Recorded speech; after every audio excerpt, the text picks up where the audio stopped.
Hello and welcome. I'm Kristy Kutch. Do you have a set of watercolor pencils lingering brand new and unused in a tote bag or perhaps on a shelf, and you have never quite known what to do with them? Well, today I'll teach you some techniques that are easy, fun, and quick that you can get those watercolor pencils out and you will actually be able to use and enjoy them and implement them in your art.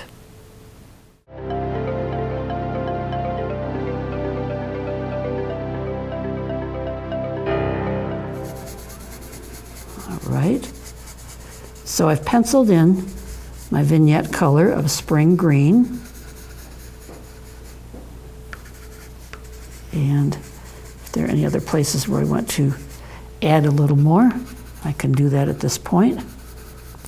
All right, now I'm going to activate it and dissolve this color. All right. I have chosen, because I like the way it goes around all those little nooks and crannies, I've chosen a dagger striper brush, which is also called a sword brush. So you can use other brushes, but I like this dagger striper brush. All right, I'm going to shift this a little bit. Okay, let's start up here. Notice I dipped this in clear water, just clear water, and I'm skirting that perimeter of color.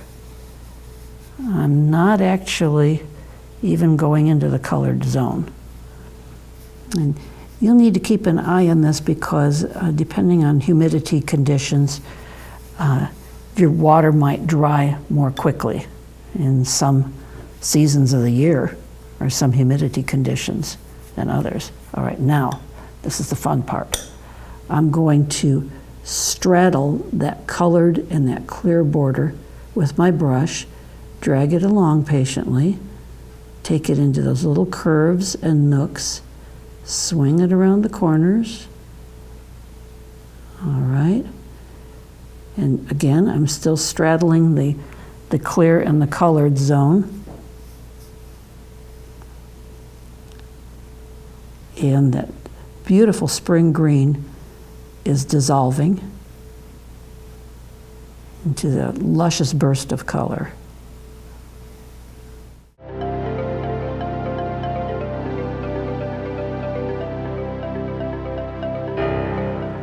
They're in the complement. There are going to be some blue violets that go over this.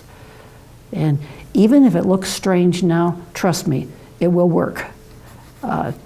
When I first became acquainted with Janie Gildo, I had admired some yellow chrysanthemums that she had done. I'd seen them advertised for an art exhibit.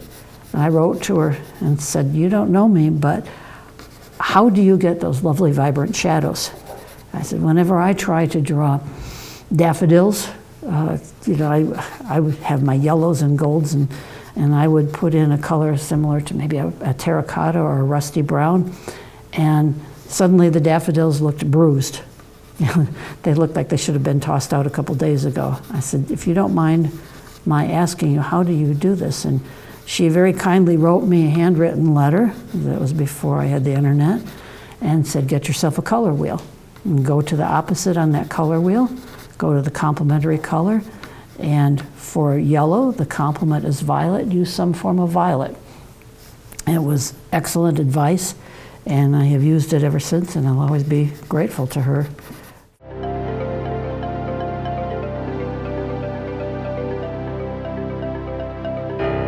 I better add a little in here.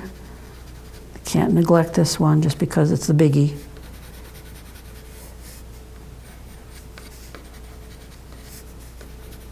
And back here behind the beard and under the beard, we're going to want to give that some contrast. See, this is where I masked it with that masking fluid. All right, and put in some blues here. This is going to be a fairly light colored petal, so I'm not going to add a whole lot of pigment to this one. So it's going to have a kind of, not exactly pure white, but it's going to have a lot of white in it, a lot of highlights in it. And don't be afraid of all those little curls and puckers. Again, they add character. Alrighty, I'm going to take the edge of the brush, swish it through. Probably going to want to put some more color in there, not a problem. Soft shadows, kind of subtle. But you can see the other colors that are in there, the purplish violet. All right. And this is kind of a scooped out shadow.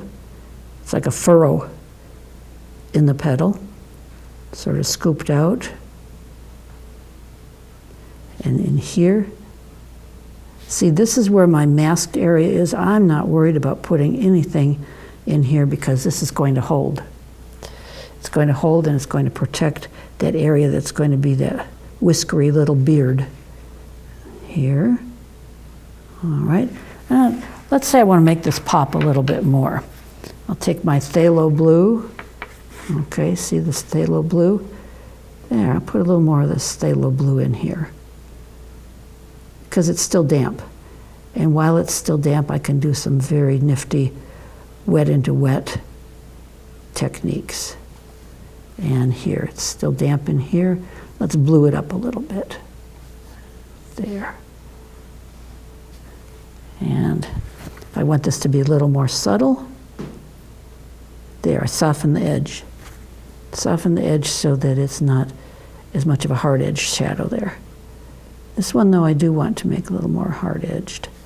And let's put a little more blue in there. There. It kind of graduates out into the blue. That's nice.